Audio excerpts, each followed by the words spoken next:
Chers amis, bonsoir, rebonsoir, rebonsoir si vous regardez les X émissions que l'on vous propose sur notre chaîne ABC, le média inspirant ABC Talk TV. Je suis très très heureux et à chaque fois c'est un vrai plaisir de partager avec ceux qui sont véritablement des sources d'inspiration. Que de plaisir, que de bonheur à lire tous les ouvrages et je peux vous dire que si nous ne mettons pas énormément d'émissions sur la chaîne, c'est parce qu'il nous faut du temps pour lire chacun des livres et on fait partie de cette caste de journalistes qui mettent un point d'honneur à lire systématiquement les ouvrages de nos invités. C'est pour ça que parfois on est un petit peu long et on a quelques jours ou quelques semaines entre deux ou trois émissions. Alors cette fois-ci, c'est un voyage, un autre voyage. Vous avez peut-être vu celui que nous avions posté il y a quelques jours de cela avec Céline D'Artagnan en Mongolie, puisqu'elle est également chamane. Je vous propose un autre voyage. On est toujours à 8000 km, on est toujours de Paris, 8000 km de Paris. On est toujours au nord de la Mongolie et cette fois-ci, c'est avec Brigitte Pétchiak qui est mon invitée. Brigitte, bonjour. Bonjour Marc, heureuse d'être avec vous ce soir. Merci infiniment de nous faire l'honneur d'être là parce que vous faites partie effectivement de ces. Vous savez quoi? J'étais en train de dire de ces artistes. Vous êtes une artiste évidemment, mais vous êtes une artiste chamane ou une chamane artiste. On va voir ça dans le détail.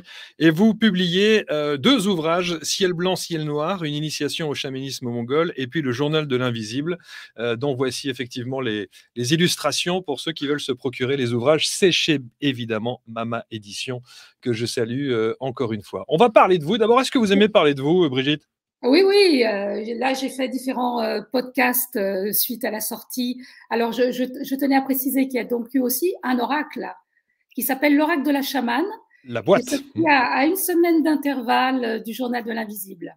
Les Ouais. deux premiers concernant plutôt le chamanisme, on va dire, et le journal de l'invisible étant un ouvrage plutôt de canalisation, de channeling. Et ce fameux coffret C'est qui ça, est l'oracle de la absolument. chamane. Voilà. Exactement, et qui est ici, que je présente là. Voilà, il est là, l'oracle de la chamane. On en parlera dans le détail dans quelques instants. Alors, je disais qu'effectivement, vous êtes à la fois. Alors, attendez, parce que hop, au moment où je vous parle, voilà, c'est bon. Vous êtes chamane, évidemment. C'est la raison pour laquelle vous êtes sur ABC. Vous êtes aussi artiste au travers de la peinture et de la musique. Et je me suis posé la question euh, est-ce que vous vous sentez plus chamane ou plus artiste? Est-ce que l'on vibre plus d'un côté ou de l'autre? Disons que je dirais que dans le travail artistique, à un moment, j'ai quand même touché les limites par rapport à une certaine prise d'ego que j'ai pas connue et que je ne connais pas dans le chamanisme, où là, vous avez un sentiment vraiment de plonger, je dirais, dans l'illimité. Il y a quelque chose de plus limitant, je dirais, dans la peau d'artiste et dans la peau de chamane. Là, j'ai trouvé, je dirais, ma vraie liberté en quelque sorte. Mais il y a sans doute l'obligation de ne pas avoir cet ego quand on veut être chaman. Bien sûr, pas d'ego, bien sûr. C'est d'ailleurs une épreuve à chaque fois de la sincérité. C'est intéressant du reste votre question, où vous devez vous interroger, et où vous devez être un peu comme un récipient vide. L'expression qui m'est venue justement dans mon journal de l'invisible, c'est recevoir en creux, c'est-à-dire être aussi présent que possible, aussi vite que possible pour recevoir l'essentiel, je dirais. Je me suis posé la question, qui d'ailleurs revient sur la première que je viens d'évoquer, entre le chamanisme, chaman et artiste. Est-ce qu'il n'y a pas une dimension artistique dans le chamanisme? Complètement, parce que c'est une plongée dans l'inconnu où vous ne savez pas, comme dans l'inspiration artistique, je dirais, qu'est-ce qui va se produire, qui va venir à vous, parce que ce sont avant tout les esprits qui choisissent de venir à vous. Et dans une création, moi j'ai beaucoup fait d'encre, entre autres j'ai exercé le geste, et je ne savais jamais à travers mon geste quelle forme allait venir à moi en quelque sorte. C'est vrai Mais, que c'est bien que vous l'abordiez parce qu'il y a pas mal de similitudes. mais Et de par la tenue aussi, je veux dire, lorsque vous allez revêtir cette tenue, lorsque vous la portez avec le masque, on va voir dans le détail tout cela, le tambour ou les différents accessoires que vous aimez utiliser pendant les cérémonies, il y a aussi une dimension artistique de couleur, de bien sûr, texture. bien sûr. Mais on l'oublie très vite. Justement, au départ, moi, je pensais que l'aspect, je dirais, folklorique, c'est peut-être pour ça que dans mon parcours spirituel, j'avais jamais abordé le chamanisme, j'aurais pu être dérangée. Mais en fait, très vite, on prend possession de l'habit et on l'oublie. Et comme j'ai écrit dans Ciel blanc, ciel noir, un masque pour mieux voir. C'est-à-dire cette dimension du noir vous permet vraiment, au moment où on vous met le masque, d'explorer cette dimension de l'invisible et de l'inconnu. Et alors cette dimension de l'invisible et de l'inconnu, le fait d'être artiste, est-ce que Oui. ça vous a aidé ou est-ce que c'était handicapant? Moi, je pense que ça m'a aidé dans une forme de spontanéité où vous y allez. Par ailleurs, je faisais une peinture gestuelle et un peu abstraite. Et là, bon, j'ai non seulement engagé mon geste, mais j'ai aussi, je dirais, engagé mon corps. Voilà. Oui. Est-ce que vos peintures, votre art a changé depuis que vous êtes officiellement chaman? Bah, pour le moment, je vous avouerai que j'ai laissé de côté la création artistique parce que pour me consacrer essentiellement aux soins et aussi à l'écriture. C'est-à-dire que là, je suis vraiment dans la restitution de mes expériences chamaniques et actuellement, c'est le plus essentiel pour moi au niveau d'un support. C'est vraiment l'écriture qui a pris le dessus sur tous les autres supports. Alors j'aime bien parler, avant de connaître votre expertise, de vos ressentis, de votre, façon d'exercer, votre activité et non pas métier de chaman puisque j'ai bien compris que ça n'était pas un métier. J'aime bien parler un petit peu de mes invités. Vous êtes né en région parisienne avec des origines Ah, polonaises oui, et alors vous n'avez pas un parcours facile. Vous avez quand même rencontré pas mal d'obstacles, et vous faites notamment référence à un grand-père qui était épileptique et vous oui. faisiez régulièrement des malaises physiques et on imaginait qu'il pouvait y avoir un lien de cause à effet peut-être, génétique avec, ce que vivait votre grand-père. C'est ça, il pouvait y avoir une sorte d'inquiétude, surtout de ma mère en soi, mais on l'avait très vite rassurée ou à l'époque en lui disant que c'était pas génétique. Mais la découverte de la maladie chamanique, de ce qu'était la maladie chamanique, j'en ai eu vraiment la révélation au moment où j'ai été voir Enketuya. Mmh. Et à Alors partir de voilà. Enketuya, la célèbre, chamane Enketuya de Mongolie qui est une des plus réputées. On dit que c'est sans doute la plus grande en Mongolie? Ah oui, c'est vraiment une très, très grande chamane reconnue en Mongolie, mais toujours avec une forme de simplicité qui peut être assez déroutante du reste, vu l'aura qu'elle a et quand on voit la puissance qu'elle a en cérémonie. Alors je suis très content qu'on en parle, Anne-Kétouga, on va y revenir parce que, elle était aussi c'est elle qui s'est occupée de Céline D'Artagnan, dont on a enregistré Oui. l'émission, il y a quelques jours et qui était également, en Mongolie et alors Céline nous Et racontait aussi, aussi si je peux me permettre, et aussi la chamane de Corinne Sombrin. et Corinne Sombrin, absolument, Oui. mais qui elle n'a pas souhaité continuer en tant que chamane, hein, C'est ça, Corinne? c'est-à-dire que, enfin, là c'est un peu un aparté, mais elle est passée, je dirais, de la transe chamanique à la transe cognitive.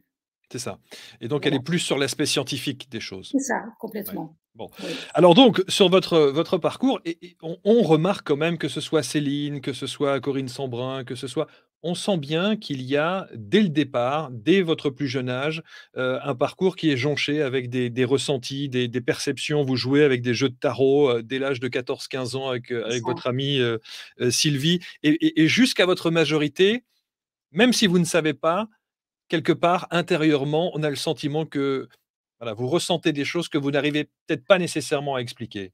Bah, il y a une sorte d'aspiration, de quête, je dirais une quête d'absolu, qui fait que au départ, j'ai un peu flirté avec différents supports.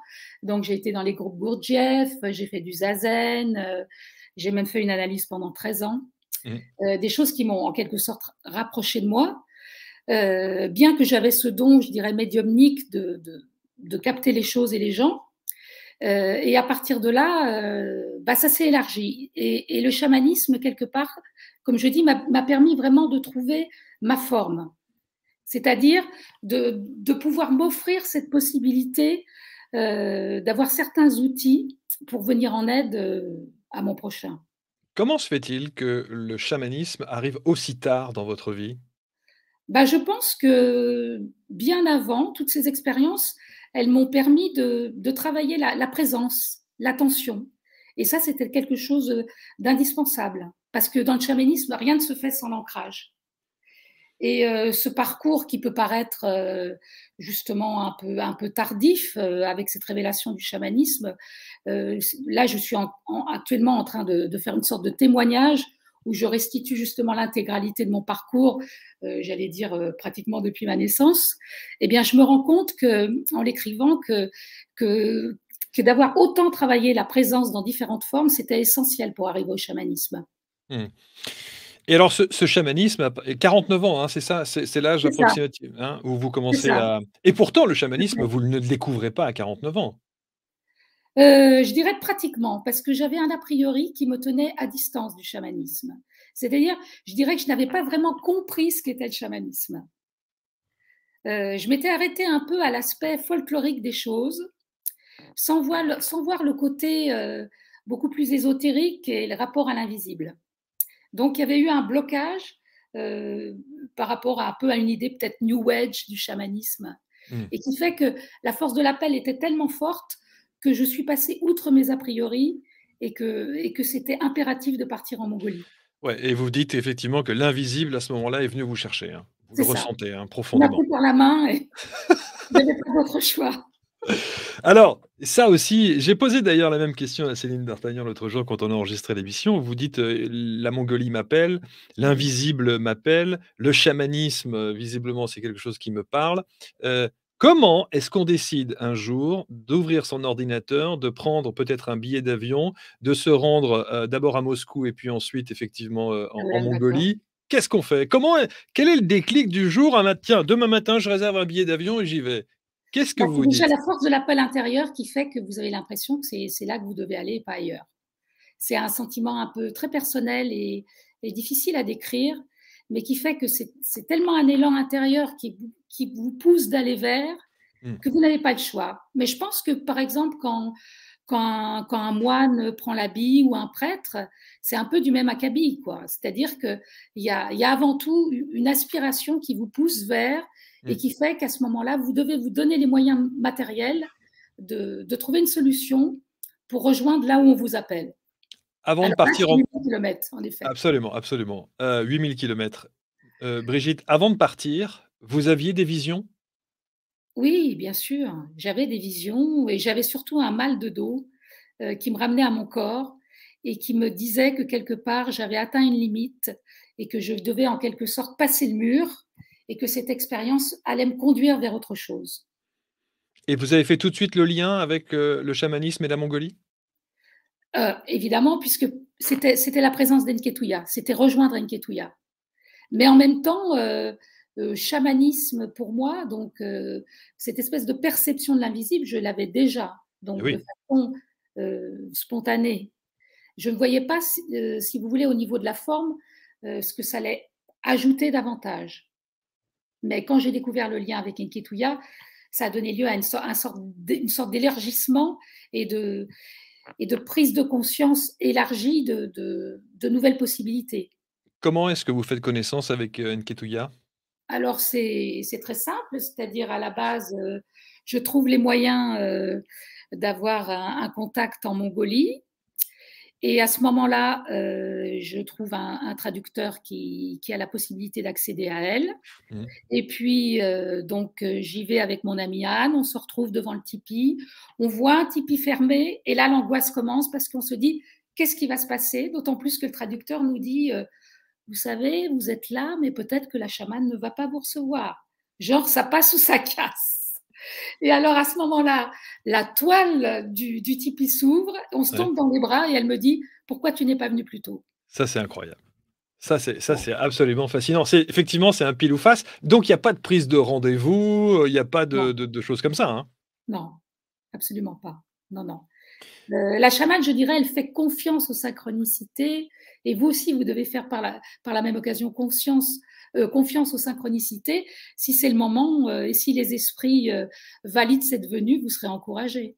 Et ça veut dire qu'il y a la queue, devant, le tipi? Non, là, ce jour-là, il n'y avait pas la queue.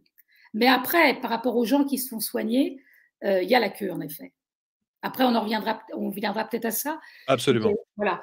Mais ce jour-là, non. C'est comme si, quelque part, j'étais attendue, en quelque sorte, C'est même si ça. je n'avais pas pris rendez-vous. Mais, ça veut dire que tous les jours, chez, Nketuya, il y a des gens comme vous qui peuvent se présenter en disant, «Je ressens l'appel du chamanisme, je veux être initié par vous»? C'est ça. Et d'ailleurs, ça donne lieu à des choses assez rigolotes parce que j'ai eu plusieurs exemples de couples où, par exemple, l'homme ou la femme se détermine chamane et puis Nkituya va lever les yeux au ciel et elle va dire non, toi, tu n'es pas chamane, mais ton compagnon ou ta compagne est chamane. Et alors aussi, il y a les gens qu'elle expulse un peu du tipi, un peu violemment, les gens qui s'autoproclament chamans. Alors vous avez des gens qui viennent avec des tolis comme ça, donc qui est le signe de la marque en quelque sorte du chaman, et qui disent et qui sont très fiers de montrer, qui se sont achetés un tolis au marché noir et qui se sont auto-initiés et qui sont vraiment chamans. Donc elle les laisse un petit peu parler et au bout d'un moment, elle lui dit tu ne peux pas faire ça. Et puis après, elle rajoute tu me fais perdre mon temps. Et voilà, là, ça coupe court à toute conversation. Est-ce que c'est elle qui décerne, ce pendentif? Oui, c'est elle. Ça doit vous être donné. Voilà. Tout ce qui m'a été donné, mon bâton de soins aussi, Mmh. m'a été donné par elle. Il y a quelque chose qui est de l'ordre de la transmission justement par rapport aux outils. Et alors ça, c'est j'allais dire, c'est j'allais utiliser une expression, assez occidentale. C'est du fait main. Je veux dire, ça, c'est de C'est ça, l'artisanal pur. c'est du fabriqué maison, C'est absolument. du fabriqué maison, ça, c'est du made in Mongolie, hein, c'est ça, Voilà, hein? du reste, mon costume a été fabriqué par la fille aînée d'Enketuya. Mmh. Le tambour a été confectionné par son mari. Et voilà quoi, c'est vraiment du fait maison. Alors cette, Nketuya, c'est une femme absolument incroyable, je l'ai découverte également avec Céline D'Artagnan et avec d'autres, qui parlent très, très bien d'elle, qui ont une admiration, qui vouent une espèce de culte à Nketuya parce que c'est une femme de caractère, hein, on l'a bien compris, Ouais. qui a son franc-parler, qui est assez directe, elle sait ce qu'elle veut, elle sait ce qu'elle dit, elle sait ce qu'elle ressent, elle y va cash. Moi, j'aime bien dire que c'est avant tout une chef de tribu. Parce que vous voyez autour d'elle qu'elle a sa famille, donc ses 5 enfants, ses petits-enfants, etc. Et qu'elle dispense aussi économiquement la possibilité à chacun de survivre aussi. Voilà. Avec ses C'est reines au milieu qui sont très importants pour elle, puisqu'elle appartient à la tribu des Tsatan, les c'est derniers pay éleveurs de rennes. et c'est payant? C'est payant, c'est-à-dire C'est-à-dire que lorsque vous voulez être initié par elle, il faut payer ou il y a des offrandes? vous faites. Alors là, ça peut être tout à fait libre. Vous devez ressentir votre voix intérieure qui vous dira ça, c'est juste ce que je vais donner à la communauté ou pas. Voilà. Et parfois, il y a des gens qui vont gracieusement aussi recevoir des consultations. Il y a tous les cas de figure par rapport à ça. On se pose aussi la question, de cette fameuse femme Nketuya, de savoir d'abord d'où elle vient et surtout qui l'a formée elle pour être arrivée à ce degré de formation, de formatrice, chamanisme, si on peut exprimer les choses de cette manière-là? Alors elle a eu un maître qui était inspiré par l'esprit du corbeau, Mmh. alors qu'elle est inspirée par l'esprit de l'ours, on Mmh. va dire. Et donc, c'est pareil, c'est de l'ordre de la rencontre quand elle a été initiée. Mais c'est un homme qui l'a initiée. Alors, lorsque vous allez commencer la cérémonie, vous le dites dans le livre, vous dites: «Je veux tout sauf jouer à l'indien». J'ai C'est ça. trouvé, cette façon aussi d'être, on sent que là, vous êtes effectivement déterminé, qu'il va pas vous Voilà. la il va pas falloir vous la faire à l'envers et il va pas non plus falloir vous raconter tout et n'importe quoi. On ne rentre pas dans le folklore du chamanisme comme vous l'évoquiez juste avant, hein. Oui, parce que moi, c'est avant tout ce que je privilégiais, c'est l'intériorité et le parcours vraiment, l'aventure, le voyage. Du reste, à l'issue de la cérémonie, la première phrase qu'on vous pose, c'est: «As-tu bien voyagé?» Mmh. Et tout le décorum, je l'oubliais. J'avais jamais joué du tambour, mais la première cérémonie, on vous met un tambour dans les mains et puis vas-y, quoi. Donc, tout s'invente, c'est-à-dire faut laisser faire. Mais, j'ai oublié le costume, comme je vous disais. Pour moi, c'était pas le plus important. C'est un élément du rituel.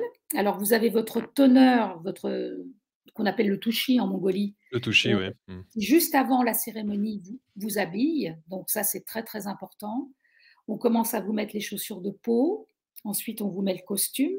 Alors Donc vous allez vous arrêter là, pardonnez-moi Brigitte, parce que je me suis amusé, à mettre les 8 points essentiels dans le bon déroulement d'une cérémonie et vous allez me dire, voilà. hein, si je suis raccord avec, ce que vous avez vécu et si c'est une bonne, initiation. Mais avant cela, lorsqu'on parle des chamans, on a le sentiment que, vu, d'Occident, vu de notre, d'Europe, de France, on s'en fait effectivement, tout un monde et on peut le comprendre quand on s'adresse à l'invisible. Mais vous dites: «Il faut quand même désacraliser un peu les choses». Le chaman, en Mongolie, c'est ni plus ni moins que le médecin de famille. C'est ça. tous les gens viennent le voir aussi naturellement qu'on irait voir le médecin de famille. Donc, du matin au soir, vous avez des gens qui défilent dans le tipi pour des questions aussi diverses que des pertes d'objets, des morts qui sont mal partis. Ça, c'est votre domaine. Ça vous intéresserait beaucoup, justement, d'aller en Mongolie pour ça. J'adorerais, j'adorerais. Voilà, des problèmes de stérilité aussi, beaucoup. Ouais. Et ça donne lieu souvent à beaucoup d'émotions, parce que quand vous avez le couple l'un à côté de l'autre et que vous sentez vraiment cette espèce de désespérance des deux de ne pas avoir d'enfants, parce qu'en Mongolie, c'est très très important aussi, encore plus qu'ici, j'ai l'impression. Dont vous avez fait une spécialité d'ailleurs, hein, Brigitte, je crois. Voilà, c'est ça. Donc il y a une diversité, et donc dans mon apprentissage, imaginer que je restais des journées entières auprès d'Enketuya et j'accueillais un peu toute cette diversité. Et Enketuya, à côté de moi, elle me disait alors, qu'est-ce que tu en penses? Et ça donnait lieu, pas toujours lieu à une cérémonie, c'est-à-dire on se rendait compte qu'il y avait certaines choses qu'on pouvait réparer en face à face, sans aller dans le grand cercle de cérémonie. Pendant la cérémonie, il y a un dialogue entre Nketuya et les personnes qui viennent, la visiter? Ou est-ce qu'on doit se taire, on ne fait qu'écouter? Alors, dans le grand Tovo, c'est-à-dire le grand cercle de cérémonie qui se trouve dans un espace naturel, d'ailleurs, là, la photo que vous mettez, elle est dans le grand Tovo du lac Kufskol. Donc, la cérémonie se passe, ce sont uniquement les chamans qui jouent du tambour, et à l'issue de la cérémonie, les participants passent un à un devant la chamane. C'est comme ça que ça se passe. Et pose une question? Et posent une question ou pas. C'est eux qui voient. Mais à partir de là, c'est surtout Enketuya qui va parler et qui va leur donner des informations par rapport à leur réparation, je dirais. Alors, il y a ces esprits, les esprits, on va en évoquer quelques-uns, les Ongod, c'est comme Oui, ça qu'on les appelle bon, d'ailleurs en Mongolie. tout à fait. On est au cœur des mondes subtils évidemment, et vous le dites, le chaman, c'est une sorte de trait d'union entre le visible et l'invisible. Est-ce qu'un chaman a une spécialité? Mais elle se découvre au fur et à mesure, je dirais, dans sa pratique. Moi, je vous ai parlé des problèmes de stérilité. Mmh. Il y a aussi le fait de laisser partir les morts. Ça aussi, je sais faire. J'aime faire. Ça se découvre dans la pratique. On se rend compte qu'à ce moment-là, par rapport à certains résultats, il y a quelque chose qui s'affirme. Et après, ne serait-ce que dans aussi les maladies psychiques, Mmh. après, dans votre clientèle, là, je me rends compte, je dirais, en Europe, il n'y a pas de hasard par rapport aux gens qui vont venir vers vous. Voilà.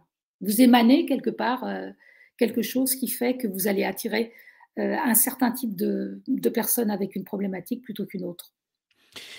Votre initiation auprès d'Nketuya, elle dure combien de temps? Alors, combien de temps elle dure? Ben, écoutez, elle dure à chaque fois que j'y retourne, mais même au-delà. C'est-à-dire, comme elle dirait, ce n'est pas elle qui en quelque sorte fait l'initiation. Elle dit ce sont les esprits. Qui Elle aime viennent à beaucoup dire elle. cette phrase, les esprits t'enseigneront. Elle, c'est comme si elle me mettait sur l'autoroute, vous voyez, sur ma voie, et que quelque part, elle me mettait en état justement de recevoir mes ongodes, non seulement les miens, mais aussi les siens, d'en bénéficier. Voilà. Quand on voit et quand on vient comme ça de Paris, de France, d'Europe, et qu'on se rend là-bas, qu'on est face à une personnalité comme Nketuya, est-ce qu'il y a un sentiment d'appréhension, de peur parfois? Moi, j'ai pas eu le temps d'avoir peur, en quelque sorte. Moi, je dis, c'est ma sœur de Mongolie. On a eu le sentiment, quelque part, qu'on s'était déjà connus dans une ancienne vie. Pour moi, c'est pas ma mère. Alors, beaucoup l'appellent ma mère, ma mère. Moi, c'est ma sœur. Mmh. Donc, cette proximité, on l'a eu tout de suite je dirais, dans cette fibre filiale, voilà, sororale. Et non, on a plutôt, parce que elle et moi, on a un peu l'esprit d'enfance, et c'est comme si on jouait ensemble. Et on C'est s'amuse beaucoup ensemble. c'est magnifique, c'est magnifique. Alors, cette fameuse, cérémonie et les 8 points. Je suis sûr que je me suis planté, j'ai dû oublier des Allez-y. trucs, mais alors voilà. Donc première chose, vous avez parlé des touchis, effectivement, ce sont les Oui. personnes qui vous habillent, qui vous aident, ce sont vos assistants? C'est ça. Mais alors, en général, au départ, on peut un petit peu flotter, avoir des gens, pas tous les mêmes, qui vont vous assister. Mmh. Mais au bout d'un moment, c'est bien d'avoir son touchy. Là aussi, il y a une sorte de reconnaissance. Et moi, j'ai trouvé le mien en la personne d'un des petits-fils d'Enketuya, Et qui alors s'appelle il a Gundalek. il a le droit de refuser? Oui, il pourrait. bien sûr.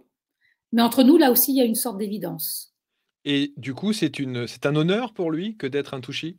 Complètement, c'est Et un pas honneur. et pas une frustration que de ne pas être chaman?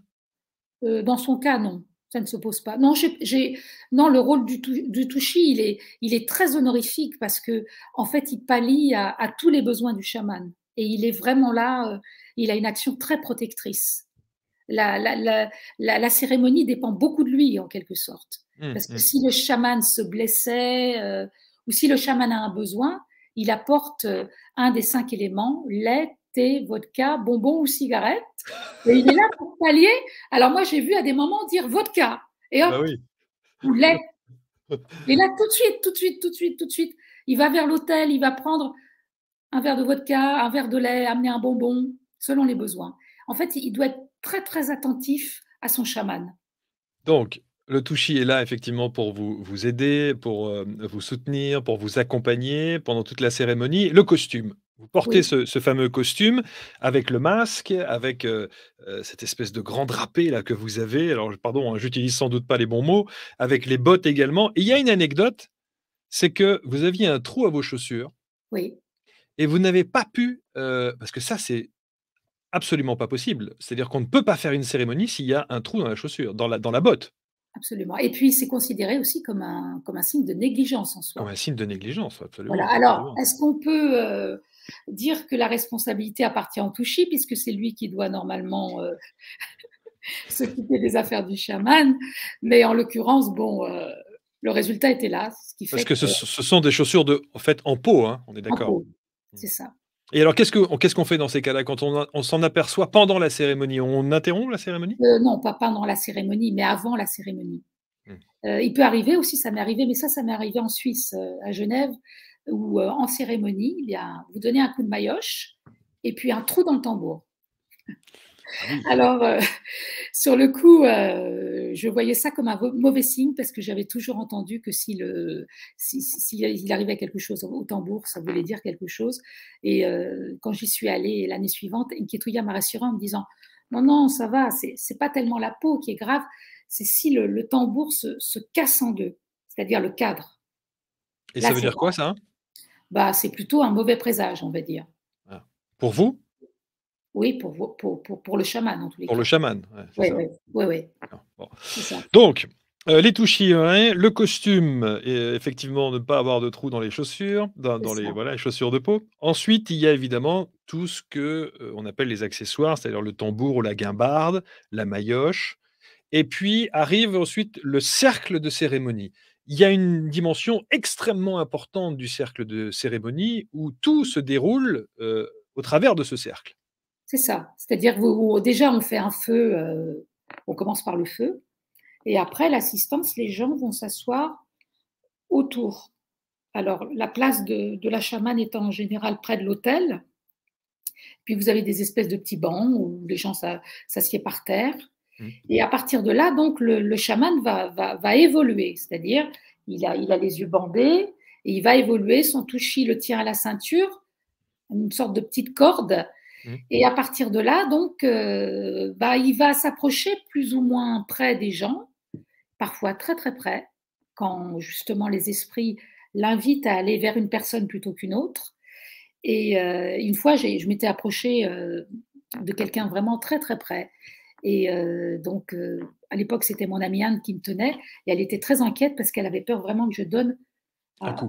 un coup de maillotche à ce monsieur qui en fait c'était un Américain qui avait des problèmes circulatoires et les esprits me disaient vraiment de rétablir la circulation du corps de ce monsieur. Et lui, avec beaucoup d'ironie, il disait non, non, laisse-la aller, laisse-la aller. Et en fin de compte, bon, il ne s'est rien passé, mais je dirais que c'était à deux doigts, à deux coups de maillotche. La maillotche, c'est votre, accessoire de prédilection? Bah, c'est-à-dire, c'est ce qui permet de donner le son du tambour. Il a été fabriqué aussi par le mari d'Enketuya, et donc c'est lui qui tape sur Qui la tape? peau. D'accord. Voilà. Et d'autres préfèrent la guimbarde, j'ai entendu ça aussi. En général, alors, il y a 2 sortes de chamans. On parle du chaman à pied et du chaman à cheval. Mais moi, ça s'est pas passé comme ça. J'ai tout de suite commencé par le tambour, c'est-à-dire chaman à cheval. Et après, j'ai appris à maîtriser la guimbarde, ce qui, au fond, a été beaucoup plus difficile que le tambour. Parce que quand vous avez une guimbarde comme ça et que vous devez actionner la languette avant de sortir un son, Oui. pas évident. J'ai eu ça quand on était gamin dans les cours d'école et c'est pas très agréable d'ailleurs hein, sur les dents en plus. J'ai remarqué que c'était pas, voilà, c'était pas extraordinaire. Mais Donc, donc, pour finir avec la guimbarde, donc avant oui. la cérémonie, on joue un peu de guimbarde pour appeler les esprits, souvent. Okay. On pose la guimbarde, le touchy vous habille et on commence la cérémonie. Et on commence la cérémonie. Le costume, on en a parlé, le masque aussi qui est absolument, essentiel. Le masque, il est personnalisé à votre image, en tout cas à ce que vous j'utilise sans doute pas les bons mots, hein, mais à ce que vous dégagez, au chaman que vous êtes ou que vous allez devenir? Alors, en l'occurrence, Enketuya, elle a fabriqué des masques plutôt à son effigie, c'est-à-dire tous ses élèves ont un peu le même type de masque. D'accord, Voilà, donc ah oui, chacun comme a voilà, ça c'est comme une marque, en c'est comme une quelque sorte. marque. Oui, oui, absolument. Voilà. Pas de psychotropes. En Pas de Mongolie, en tout cas, pas psychotropes. de psychotropes, on est bien Non, d'accord. Uniquement, le son du tambour ou de la guimbarde. c'est ça. Et alors vous brûlez également une plante sacrée, le génévrier, C'est ça. hein, Et ce qui est pour les Amérindiens, ça serait la sauge. pour la sauge Ouais. Ouais. et il Et faut les c'est faire sécher. Djemé en Mongolie. Voilà, il faut les faire sécher, vous dites et le cercle de fumée, protège les gens, qui vont venir se confier, en fait, hein. Oui. Ça s'appelle de l'arts, on dit en Mongolie. Arts. Alors les 8 points, c'était ça: le touchi, le costume, le tambour, tambour, guimbarde, maillotche, le cercle de cérémonie, accueillir les esprits évidemment qui acceptent, de venir, le masque, pas de psychotropes et brûler quelques plantes sacrées. Et Qu'est-ce malgré que tout ça et malgré tout ça, il n'y a pas d'obligation de résultat. Ça, et c'est il y une a pas phrase d'obligation, oui, c'est vrai, absolument. Est-ce qu'il manque des étapes? non, c'est bien, c'est comme ça. Ah! Mais vous savez, il peut y avoir cette frustration de dire: «Bah, il s'est rien passé. Les esprits Ouais. ont décidé de pas venir». Et dans le soin, c'est quelque chose que les gens doivent accepter. C'est là où il y a une question d'honnêteté parce que vous allez avoir des chamans qui vont faire le show, qui vont entrer en transe, qui vont inventer des trucs, mais il se peut qu'il se passe rien. Et ça aussi, il faut l'admettre. D'ailleurs, vous dites, quand on parle de trance, c'est un bon enchaînement avec ce que je voulais vous suggérer, parce que vous n'aimez pas, hein, vous le dites dans toutes les interviews, vous n'aimez pas le mot trance et n'aimez pas non plus la gesticulation, je ne sais pas si ça se dit. Voilà, il y a parfois effectivement des gens qui rentrent dans des transes et on se demande s'ils en font pas un peu trop. Le show. Heu, ouais, le show. On n'est pas obligé, quand on est en transe, de partir dans une gestuelle, improbable. C'est pour ça que je tiens à dire qu'il y a, et non seulement je tiens, mais Nketouya le dit, il y a des transes qui sont tout à fait immobiles et silencieuses et qui sont tout aussi efficaces que des transes où on gesticule. D'ailleurs, le mot transe n'existe pas en Mongolie. C'est ça. On parle de descente. Descente, Voilà. absolument. Mmh. Ce qui montre bien la façon dont on incorpore les esprits. Et malheureusement, en Occident, on insiste beaucoup trop sur la transe démonstrative. Mais Nketouya dit avant tout, si vous partez dans un état d'inconscience, vous servez à rien. C'est-à-dire que vous Mmh. devez rapporter aux gens qui viennent vous voir des informations intactes. Mmh. Et non pas, si vous êtes complètement inconscient, eh bien, ma foi, vous servez à rien. Donc, Exactement. Mmh. l'important, c'est de rester présent. Vous avez, utilisé le mot descente.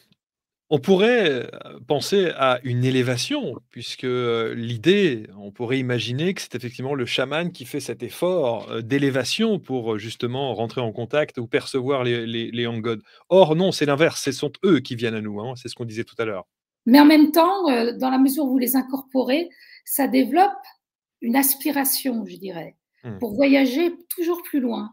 Et c'est là, si vous l'avez noté, où je dis cette phrase qui m'est venue plusieurs fois en cérémonie, et je la répète plusieurs fois dans Ciel blanc, ciel noir, c'est quel est le point le plus haut du ciel? Oui.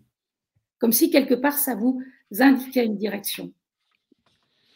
Et on va y revenir justement à cela. Ciel blanc, ciel noir, une initiation au chamanisme mongol avec la préface d'Audrey Fella que je salue au passage, puisque Oui. Audrey, j'ai eu l'occasion de la recevoir aussi. Elle a fait différents portraits de femmes chamanes. Donc, Qu'on j'étais d'ailleurs. absolument, absolument. Oui, j'ai parlé de vous d'ailleurs dans son ouvrage et l'émission que vous retrouverez sur ABC. Alors les Hongod, les esprits, Les esprits, et là, il y a quelque chose qui m'a aussi interpellé.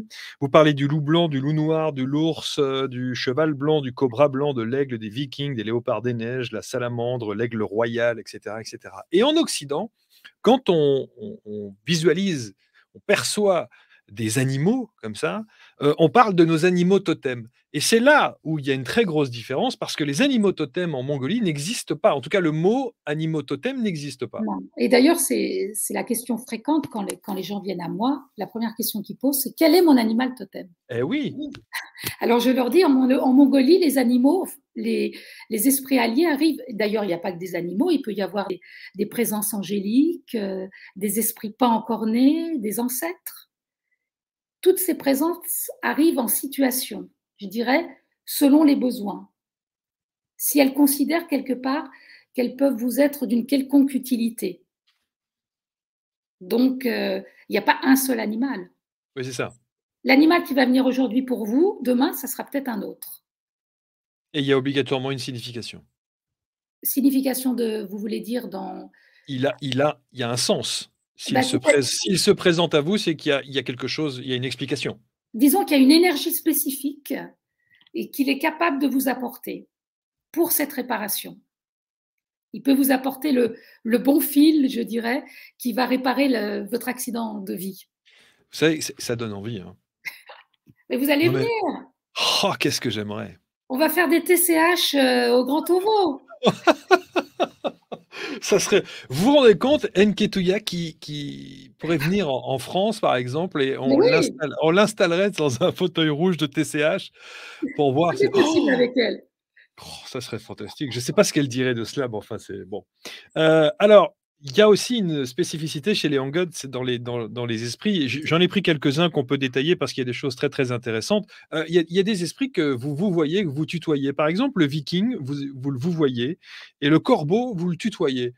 Il a moins de, je sais pas, il y a plus de connivence avec le corbeau? Bah, c'est-à-dire que dans le viking, c'est un esprit du ciel noir. Je n'ai pas encore expliqué ce qu'était ciel blanc, ciel noir. C'est le titre de mon livre. Allez-y. Dans le ciel blanc, si vous voulez, il y a des esprits qui sont naturellement alliés. Donc, on a leur amitié de façon évidente. Et dans le ciel noir, vous avez des esprits beaucoup plus puissants, un peu de l'ordre des titans, Mm. qui, eux, sont beaucoup plus retors et ne donnent pas leur aide comme ça. Et donc, toute la persuasion du chaman, c'est justement de les convaincre de se convertir et de pouvoir à un moment faire le bien. Et Et ciel noir ne veut pas dire le mal, hein. non, voilà. Faut pas faire cette espèce de séparation manichéenne Oui. judéo-chrétienne où on aurait tendance à dire le blanc c'est le bien, le noir c'est le mal. Mm. Le ciel blanc et le ciel noir se réunissent en fait pour faire un seul même ciel. Voilà. Et la proximité du viking, elle est pour moi très intimidante parce que je l'ai vu intervenir dans des situations assez critiques et j'ai une forme de respect particulière pour lui.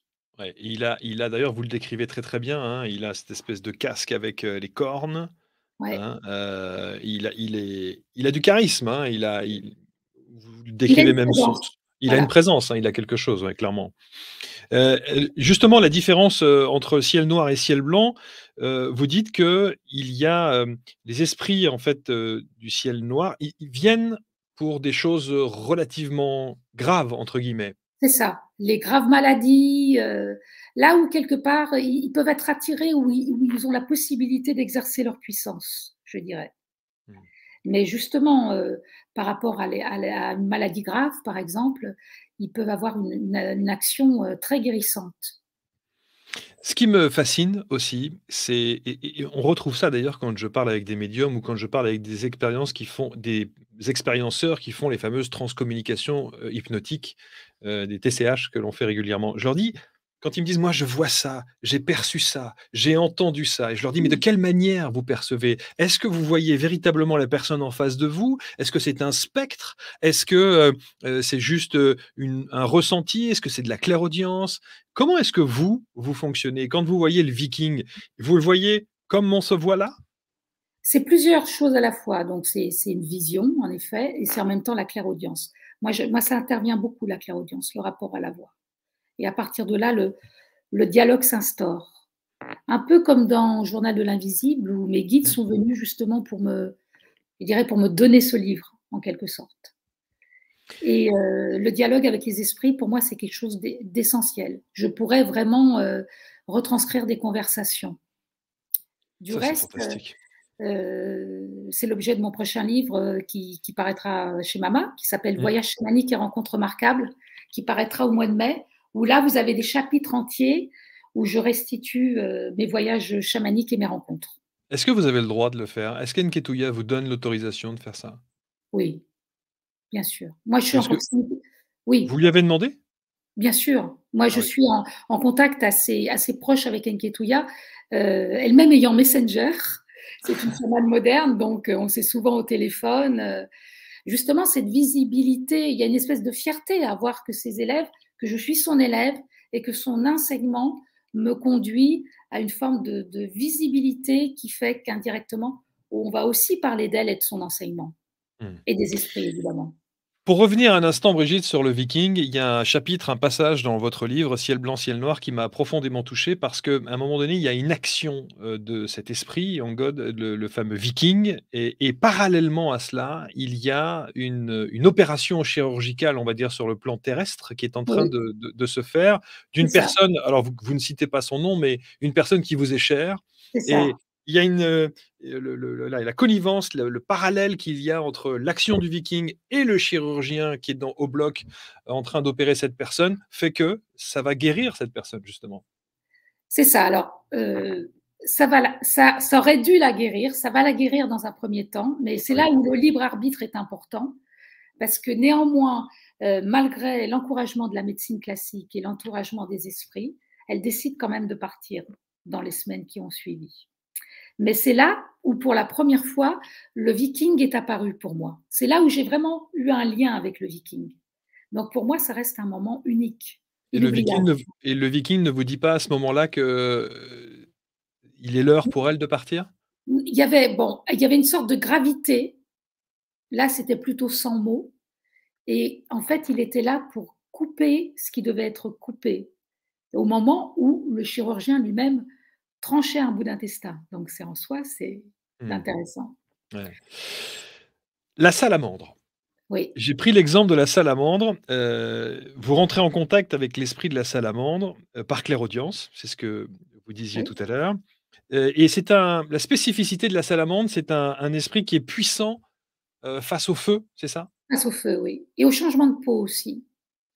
Quand des gens ont des soucis de peau, d'une façon visible, souvent elle vient pour les aider, pour changer de peau, pour réparer la peau, Mmh. Au sens propre du terme? au sens propre du terme. C'est ça. Oui, Mmh. Et là, vous donnez l'exemple d'une personne, un homme, hein, qui sollicite justement une cérémonie. Il y a, la présence de l'esprit de la salamandre, qui est là et ce monsieur est touché visiblement par des deuils qui le font sombrer psychologiquement. Il a, des profondes dépressions et la salamandre, en tout cas la salamandre vous montre qu'avec 2 doigts, vous pouvez soulever le poids du sort, c'est-à-dire retourner oui. ce que, ce monsieur subit. Vous Oui, l'avez là, fait? il y avait presque une action, mais très facile à faire, je m'en souviens très bien, où elle me montrait d'un geste, tu vois, pouf, cette chape de tristesse, tu peux l'enlever.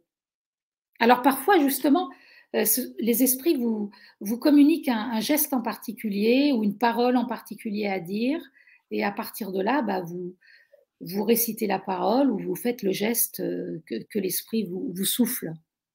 Et ce C'est monsieur a été jamais guéri? pareil. Alors après, donc lui, c'était un Japonais, qu'on n'a jamais revu. Il est venu dans le tipi, comme la plupart des gens qui viennent, Mmh. et j'ai pas eu de nouvelles après. Mais en tous les cas, c'était pour moi aussi très émouvant de voir cette facilité avec laquelle il était possible de lui enlever son voile de tristesse. Comment est-ce qu'aujourd'hui, Brigitte, vous remarquez, percevez, acceptez peut-être aussi cette espèce, d'ouverture au chamanisme? Alors d'un côté, on se dit qu'on change de paradigme et qu'il y a des belles ouvertures d'esprit, il y a des choses qui commencent à se mettre en forme et c'est tant mieux et puis peut-être qu'il y a une inquiétude de votre part en disant: «Attention aux dérives»? Bah, il faut faire le tri, je dirais. Mais en même temps, ça aussi, ça a un sens. Parce que les Mmh. gens qui vont aller vers des choses, je dirais un peu factices, c'est que quelque part, ils ont cette expérience à faire. Mmh. Il y a pas de hasard par rapport au choix des gens dans une certaine forme d'expérience spirituelle. Même un mauvais maître peut être un initiateur.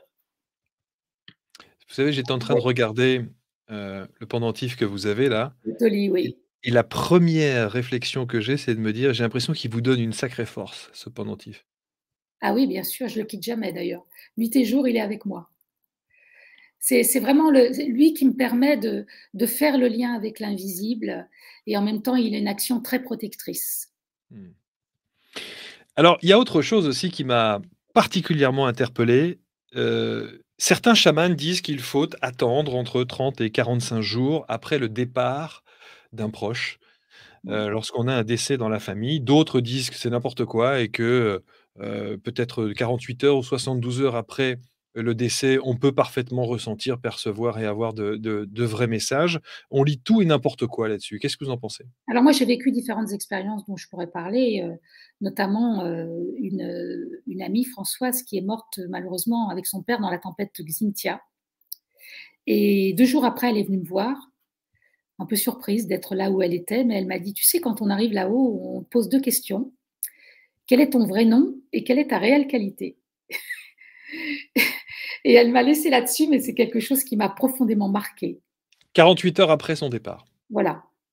Où, au moment de son départ, un monsieur qui tenait absolument à ce que ses enfants, trouvent, certaines de ses affaires, de ses dossiers et tout ça, m'a montré précisément dans un secrétaire où était la clé et ça leur a permis vraiment, d'accéder à des documents qui étaient essentiels pour eux. Mmh. Donc, en fait, la notion de temps, en tout cas sur ce plan terrestre, lorsqu'il y a un départ d'un défunt, n'a pas grand intérêt. Moi, je pense que, tel que je l'ai vécu, qu'il y a un temps relativement court, je dirais de 2 à 3 jours peut-être, enfin tel que je l'ai vécu et après il faut laisser au défunt, bah, le fait d'aller faire son chemin et après on peut le retrouver. Puisqu'après j'ai retrouvé justement certains défunts qui sont venus parce qu'ils étaient disponibles pour le faire. Qui sont les gens qui viennent vous consulter, Brigitte? Toutes sortes de gens. Alors moi je n'ai pas de site, ça aussi c'est une volonté, Mmh, mais j'ai un groupe Facebook qui s'appelle «Qu'est-ce que le chamanisme?» mmh. Et donc les gens et Instagram aussi à mon nom et les gens, c'est un peu un jeu de piste, ça c'est mon côté enfant joueuse, trouvent toujours des moyens de vous trouver. Avant j'avais un atelier à Créteil, donc ça figure toujours sur la liste web, donc il y a un téléphone, donc ils appellent là ou alors ils peuvent appeler mon éditeur Mama Édition, ou me Mmh, trouver sur Messenger. mmh, Mais en tous les cas, je dirais que quand les gens doivent vous trouver, ils vous trouvent. évidemment. Est-ce que certaines personnes viennent par curiosité? Alors là, quand quelqu'un, je sens, vient par curiosité, je l'écarte et je lui dis: «Non, je ne crois pas que c'est pour vous». Il m'arrive de dire non à des personnes. Ah oui? Ouais, ouais, ouais. Mais que Non, vous la ressent curiosité, ça mène nulle part. mmh, Moi, je demande d'abord une sorte d'entretien, rapide au téléphone où j'aime bien cerner quand même la demande des gens mmh. et à partir de là, je peux être très dissuasive si je sens que c'est pas pour moi. Est-ce qu'en une seule séance, les choses peuvent changer pour la personne qui vous consulte? Bien sûr, ça peut. Parfois, ça demande une autre séance, voire une troisième, mais je laisse toujours passer du temps, entre une séance et une autre pour vraiment laisser travailler l'invisible. Alors, avant de se quitter, il y a évidemment vos ouvrages, hein, Ciel blanc, ciel noir. Il y a le journal de l'invisible, également et puis je voudrais qu'on dise un mot, quand même sur le fameux coffret, l'oracle de la chamane. Ça, c'est un très joli coffret. Alors, il y en a des coffrets, hein. En ce moment, on sent que voilà, il y en a partout. Hem, qui peut utiliser ça? Tout le monde? Tout le monde peut s'initier avec ce coffret? Alors j'ai envie justement qu'il soit très usuel. Pour moi, c'est un prolongement de mon premier livre «Ciel blanc, ciel noir», donc c'est un Mmh. oracle très pratique où on retrouve justement les esprits alliés Mmh. et comme je dis, plus que des illustrations, j'ai envie que ce soit des émanations.